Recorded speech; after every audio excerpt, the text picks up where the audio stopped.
Every gamer's absolute favorite AAA industry is now pumping more games out than ever. And also, these games are more expensive than ever now, which is honestly fine in my opinion, because if a game is really good, I would pay the premium price of even $50. And yes, I think $50 should be the absolute ultimate limit for a game, how expensive it is. I personally think that the modern day AAA game should not be more than $30 on average. But we live in a world where they're literally hitting $80, $90 price tags as a default. And the deluxe editions are now costing up to 120 on average, which is obviously insane because these games are not worth it. Most of them are slop, in fact. God knows everything Xbox makes is literally slop, or worse, it's woke slop because let's face it, all AAA companies have a serious woke problem, honestly. But at the same time, I could not care less. The last AAA game that I bought was Diablo 4, the expansion. And I know I'm buying garbage, but I needed to review it. So that's an exception. And other than that, it's been, I think, like 3 or 4 years since I bought a AAA game. Like, why would I buy a AAA slop overpriced BS game? Why? Why? My back catalog is amazingly large, okay? I have like 50 games on Steam that I got for, well, none of them costed me even $40. And I still haven't played half of them, honestly. I just bought Mega Bonk for €6, and I have spent already 30 hours in that game in the past 5 days, and my god, am I enjoying myself. I have 60 hours in Tainted Grail The Fall of Babylon. I got that shit for free from the developers. And it doesn't cost also that much. It is absolutely needless to say amazing how much stuff I can play for free and how much stuff I have already bought and how much stuff I can replay. Why do I need to pay AAA slop developers for garbage? Well, the secret is I don't. And you also don't. That's the best part. Also, let's not forget, I'm not afraid to yar har har on the open seas, boys. And probably most of you aren't also. So, not endorsing it, YouTube. That's very wrong, by the way. Very wrong. Very bad. Only bad people do that. Don't be a bad person. Okay? And that's pretty much it. The AAA industry is absolutely losing its shit because of this, obviously. These guys have lost their minds. It's gotten to the point where I don't even know if people can even afford to play video games anymore. We just got slammed with a tidal wave of new releases, the vast majority of them premium priced. We just saw consoles raise in price for the second time this year. Good, good. If you're a console pleb, it's time to understand it. There's a better world out there. And Nintendo's out here selling. And by the way, you don't need. So, this is one thing that a lot of people don't understand. You don't need to buy a computer for 3K. I mean, I bought mine for 2.5K and I can run all of the newest stuff. I'm GTA 6 Woke Slop Fiesta ready, boys. Okay? I told you I'm gonna buy a new PC for that shit, and I did. But this is an extremely... I don't even know how tech it is. I have no idea about computers. I just have my bro, and I tell him, can you put together me a computer for roughly, I don't know, this price? And he's like, say less, retard. He literally says that. And, in less than 10 minutes, I have an already fully assembled computer with all the best stuff for, the things that I need. Gaming and video editing. And if you're an average person, you don't need this. You don't have to spend 2K or 3K even on a PC. You can buy a fully functioning, like, almost run everything on 60 FPS PC for $1.50. And it's gonna last you probably 4 years. And if you're not playing the AAA slop releases that are unoptimized and don't work even on the highest end of rigs, then you can easily get away with like 1K. That PC can last for 5 years. Maybe if you want, you can swap a single piece out if everything else works fine. And PCs are ridiculously non-expensive when you start optimizing. That's kind of the point. 18-year-old games for $70. Oh, and also announcing a paid DLC for a game that doesn't even exist yet. Based. We already have quality issues with these games. We can't even Good. trust the vast majority of them to be playable when they launch. We've seen more industry layoffs, and it feels like this industry has employees, and yet Good, good. I want all of these people fired. I love when I hear, oh, did you hear there's layoffs in the game industry? Say more, more. Give me more of that. I love that stuff. Oh, baby. regardless of the failed launches, the stumbles, the random issues, and just the flat out bad games, it feels like we just keep seeing more games at an infinitely increasing rate. And it begs the question, who's going to buy it all? I can't be the only one that's sitting here thinking to myself, there's just way too many games that have come out this year. And while we've had some good ones, some really good ones, it's getting to the point where even they're going to go on the back burner. And while that's great, we can go ahead and buy and play games whenever we want to. That's not how this industry is built. This industry is built for day one sales, and I do not think people are going to show up for it. So I have been talking about this for a long time in my reviews of game sales. Borderlands 4, Assassin's Creed Shadows, all of this. For a year or 2 years, roughly, we have been living in the super hype period where 90% of the game's sales first month are gonna happen in like the first 3 days or first weekend, effectively. That's how it's gonna go, and after that, it's just gonna collapse. So your first week is literally most of your sales, and after that, we don't even know what the future actually looks for most of these games because we just don't have the data. What happens with the sales after? But it seemingly is not good. Okay. Because when the sales start to plummet, they plummet insanely for all of these slop releases. today what I want to do is I want to talk about how unaffordable this hobby has become. I want to talk about how regardless of the quality of some of these games, they're still going to fail in sales, and how at some point the AAA industry really needs to learn from their indie competition because the price isn't right. No. But before that, Displate heard I like Path of Exile, and Don't worry, I think that's fam. description.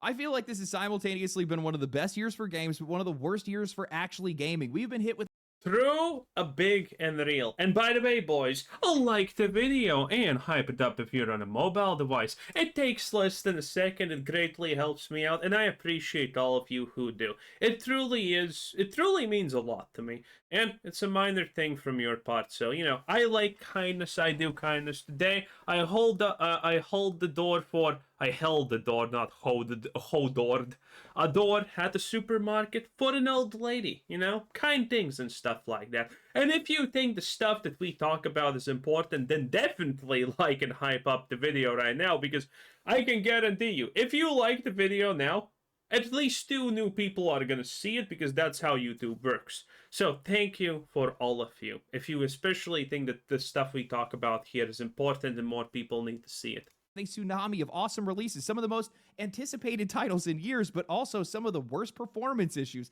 constant demands for higher end hardware, and news almost every month about price hikes. It's like, yeah, a lot of this stuff looks great on paper, but can people even run these games, let alone even afford the hobby at all anymore? Take Borderlands 4. As much as I think it's one of the strongest entries in the franchise, it ran like garbage at launch. It still runs like garbage right now. Sure, if you're sitting at a $5,000 PC, you can The only white character that you can play is canonically gay. The story is shit. I need to make another Borderlands 4 bad video. Don't worry, I'm doing it. I'm probably gonna do it tomorrow, because Borderlands probably has already lost 70% or 80% of the player base. brute force your way into a decent experience, but that's not the reality for 99% of players. On console, the optimization is so bad that the game's performance would degrade every half hour until you were forced to restart the game just to keep it playable. The longer you played, the worse it got. It has become such And Randy Pitchford said, "What's the problem?" God, I love Randy. He's such an idiot. a mess on console that Gearbox has had to suspend the Switch 2 release indefinitely, even after already taking pre-orders. At least these guys refunded the money, but come on, how is it acceptable? Randy Pitchford tells gamers, refund the game if you don't like it. Gamers refund game. Randy Pitchford loses his shit even more. Randy, I would have not refunded the game, but, I didn't buy it. I wouldn't buy that slop. Why would I?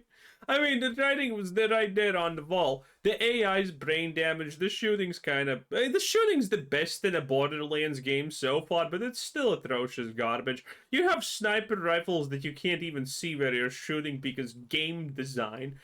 Half the classes are unbalanced garbage. The loot is fucking inexhaustibly shit most of the time. And, well, Randy's a loser. To sell a version of your game on hardware before you even know it can run. No, I have to have this, right? The Timekeeper is easily one of the worst villains ever made. Like, no one knows what the Timekeeper wants to do, even. No one has any idea. And this isn't just a Borderlands 4 problem. Almost every major AAA release in the past 5 years has shipped with significant performance issues, unless it's a console exclusive where the hardware is fully optimized for specifically that game. The industry is now building games for... And by the way, if you want, you will probably be able to get 30% off minimum. I think it could go as high as 50%, by the way, because Randy may be an idiot, but Randy doesn't just randomly start spazzing out for no reason. Randy spazzes out when things are going poorly, very poorly. And with Borderlands 4, I mean, we did the math. By the way, if you don't know, I did the math video for how many sales Borderlands 4 needs to break even. And needless to say, they're not even close at this point.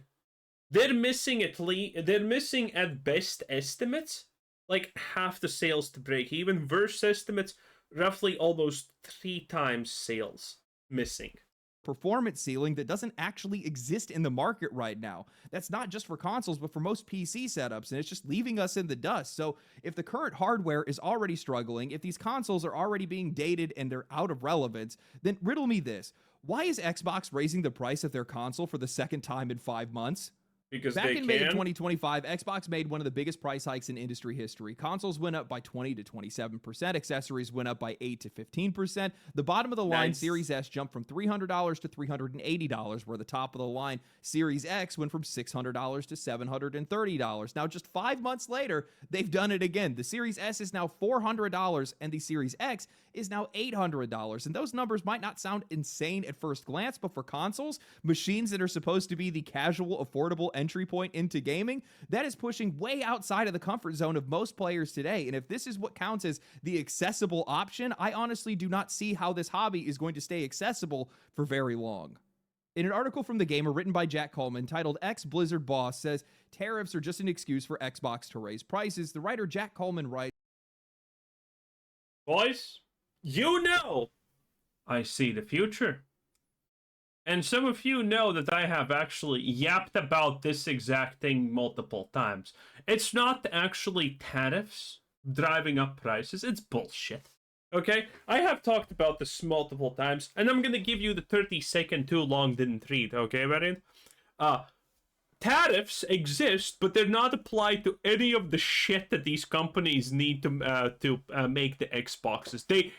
Tariffs do not apply to any of these things. These companies are just using the fact that people know about the word tariffs and they're scared about it to justify price hikes. Their costs for manufacturing have barely increased, probably 5%. But they are dragging out a few 4 times that. And by the way, I said this exact thing is going to happen at the start of all of this. I called it. I always do. Because I'm good at finance. the prices of both the Xbox Series X and Xbox Series... Also, I've worked 7 years at Blizzard. That's going to be...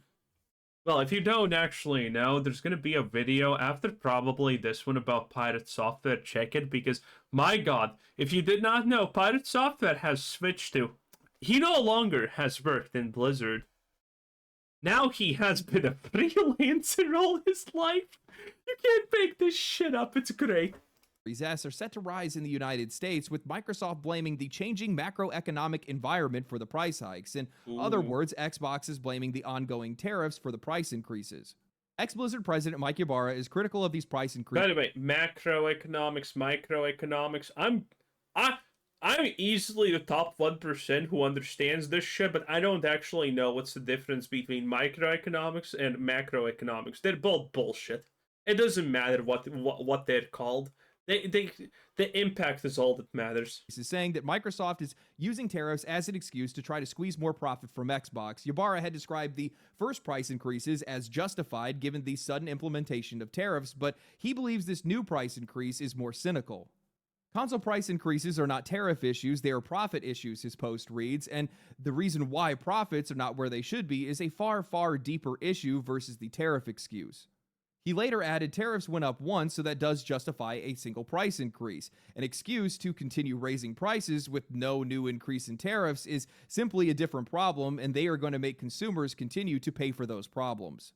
Now, some of you guys might remember this. I mentioned this back when I first covered the first round of price hikes in May. Tariffs or no tariffs, these increases are an excuse to squeeze more profit out of their customers. Yes, tariffs have always been a part of the conversation. Chinese-made consoles make up a bulk of that side of the U.S. imports, but the reality is these companies are just using them as cover. They are the ones who consolidated their manufacturing in one country to save money. They are the ones that let themselves be exposed to trade policy, and now we are the ones that are footing the bill. And we know that is the case because when some of these tariffs have been delayed, rolled back, or even came with exemptions, prices never went down. Not a single time. Because these prices were never about faithfully tracking the tariffs in the first place. It was just about ratcheting up the baseline and then never walking it back.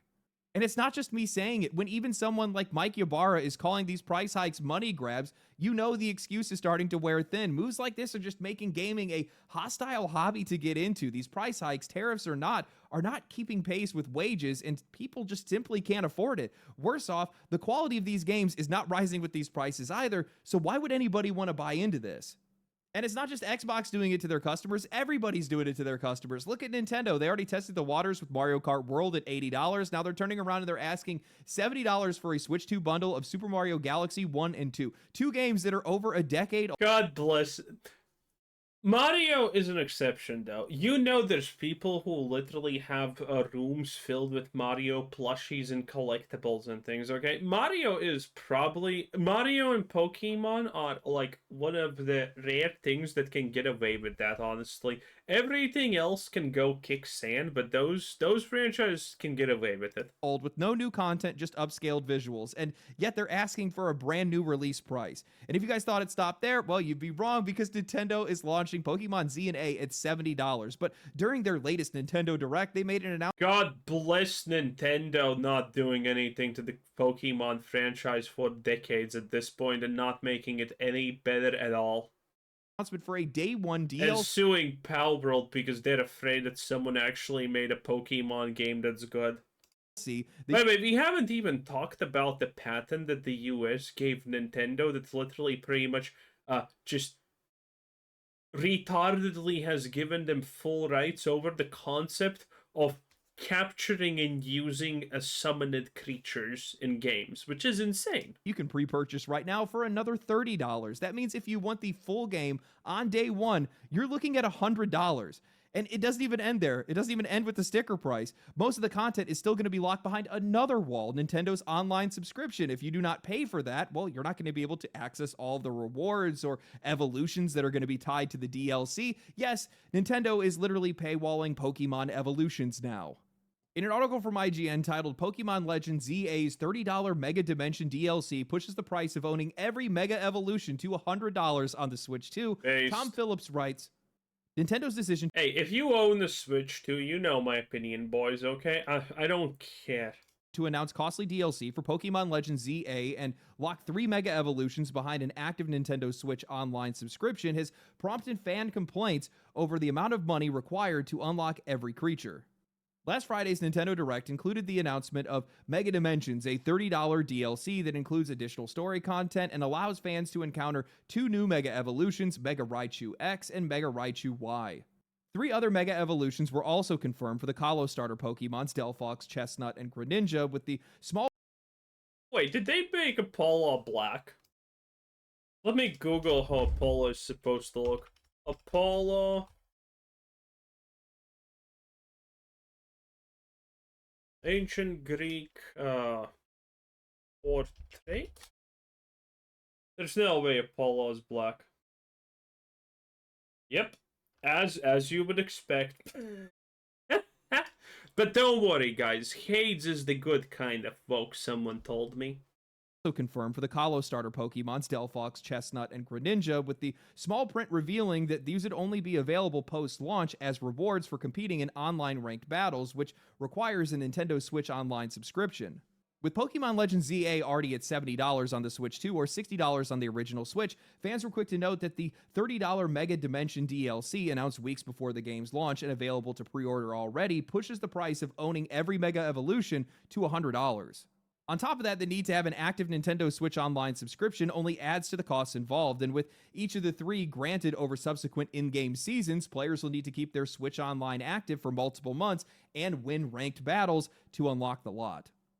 Oh, I just boy. find this utterly ridiculous. We have now reached the point where Nintendo isn't just trying to strangle the industry with lawsuits and patents on basic gameplay mechanics. They've also been the first to jack up the base price of games to $80, and now they're paywalling the very identity of their own series. Evolutions are not bonus content, they are foundational. Listen, Pokemon players are not gonna care. They're gonna buy it. Honestly, I think Nintendo is messing up here, not asking $1 million from these Pokemon players. Yet here we are with a $30 DLC on top of a $70 game, and if you want it all, you're still forced to keep up a subscription service while they drip feed mechanics back to you. I can't believe I'm saying this. Nintendo is worse than Activision. It's absolute whiplash, the company that sells itself as the family-friendly By the way, been like that forever. No one just has paid attention. consumer-safe option is squeezing its players harder than anybody else. And here's the part that really exposes just how broken this has all become. Because for the price of Pokemon and its DLC, you could buy Silksong, Expedition 33, and Hades, all of this year's strongest contenders for Game of the Year, and still have money left over.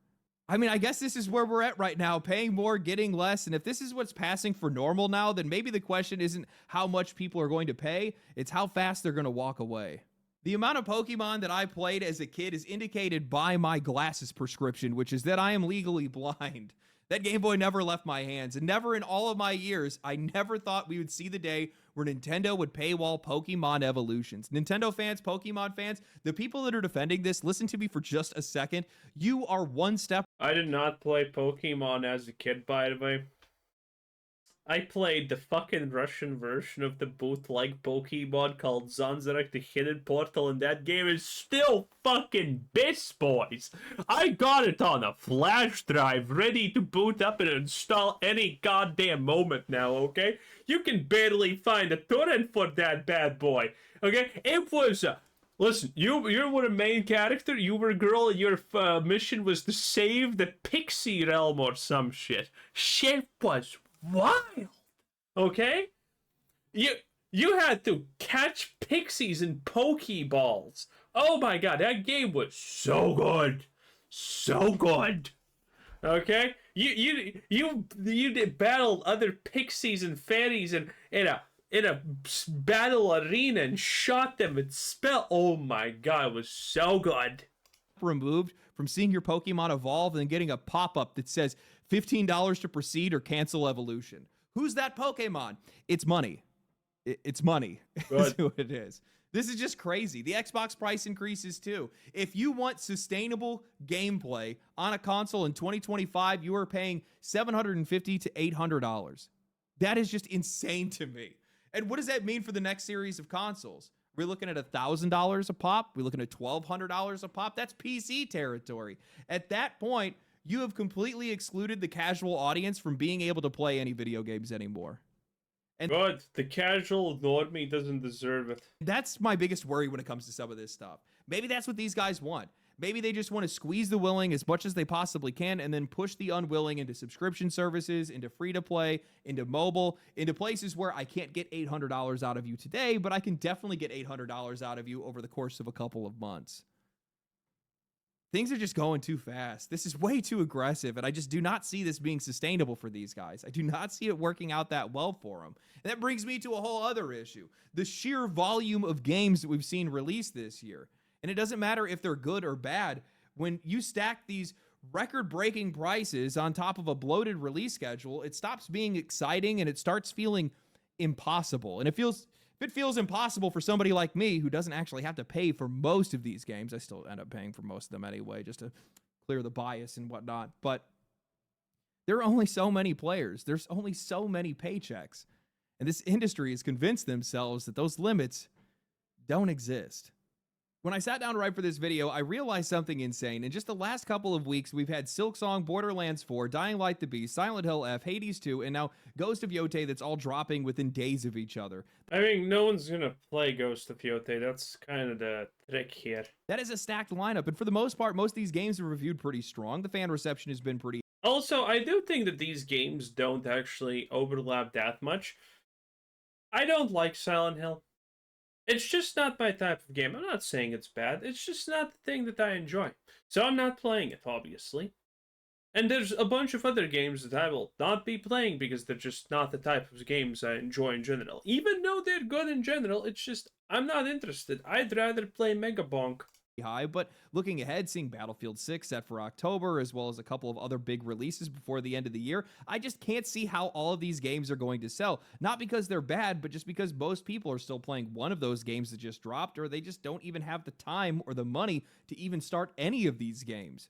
And I think this is where the problem really comes into focus, because out of all of those games, 4 of those games are $70 each. Silksong was $20, Hades 2 was $30, and if I had to put money on it, I'd probably say that Silksong and Hades 2 are probably going to outsell the rest, simply because you can buy both of those games for less than the cost of one of the others. But buying all of these games would run you over $300, and that's just not happening for the majority of people right now. And the longer this release schedule continues to accelerate like this... Okay, let me Google one thing, Tainted Grail, the Fall of Avalon, Steam, DB. How much did Tainted Grail actually cost?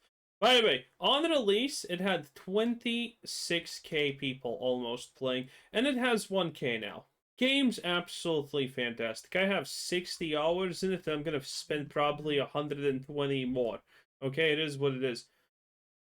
Where does it say price on SteamDB? I have no idea. I don't use SteamDB nearly enough. But I'm assuming it's not $60. I'm assuming it's not... I'm assuming it's like probably 30 or 40, right? Because this is a release. Where is price history? Developers, Awakened Realms, Unity Engine, blah, blah, blah. Release date 4 months ago only. Wow, it's been that little? That's insane. Steam store, let's see. How much does this thing cost? Yeah, it's 44 euros. It's currently 20% off. I got 60 hours in that bad boy, and I'm gonna have another 120 because different builds that I want to play. It is the new Skyrim. And the more months we see that are packed like this, the more difficult it's going to become to avoid a problem. Now, look, I get it. Not everybody is going to buy every single game. Not everybody's going to buy all of these games all at once. Not everybody's going to be interested in a lot of these games. We all have our tastes and interests, but the expectation from the industry is to reach beyond their core audience and scoop up as many people as they possibly can. And I just don't see that being realistic. That mindset is exactly why we've seen so many projects canceled, studios shuttered, and wave after wave of industry layoffs. This industry hasn't come to terms yet with the sheer number of barriers that they have built between players and their games. The first barrier should be obvious. It's whether or not these games are even playable at launch. Take some of the highest rated multi-platform releases this year: Monster Hunter Wilds, Silent Hill F, Metal Gear Solid, Borderlands 4. Each one of them had major technical issues, and it's not just because these games are bad. Most of these games are actually pretty good, but it's because these developers are assuming that everybody is playing on top-end hardware, but that's just not the reality. These games aren't only demanding a sticker price, they're also demanding the newest console refresh, a PlayStation 5 Pro, an Xbox Series X, a PC with a 40 series GPU and the most cutting-edge CPU, add frame generation, AI-driven features, Unreal Engine 5 workloads, and suddenly you're not just paying to own the game, you're now paying thousands of dollars just to make sure that you can even run them. Now, going back to Borderlands 4, the CEO has finally gone quiet now that multiple hardware reviewers like Hardware Unboxed, Digital Foundry, and Gamers Nexus have stepped up and torn the game apart. They outright challenged Randy Pitchford to repeat his claims about DLSS and frame generation on camera. And why? Because, well, the game launched in a disastrous state. Instead of taking responsibility, the CEO tried... It's still in a disastrous state, by the way. I don't know what people are referring to in the past. It's still in a very, very poor state. To act like it was everybody else's problem. His message was basically buy better hardware if you want to play our premium game that's made for premium players. And that's the attitude right there. It's not just Gearbox, it's the mindset of the entire industry. Come on, broke people. Skip your rent and buy a 5090 just to be able to run our... Goddamn broke, he's ruining gaming for the AAA $1 million companies, right? Oh man. Anyway, that was legendary. Drops 10 out of 10. Bye.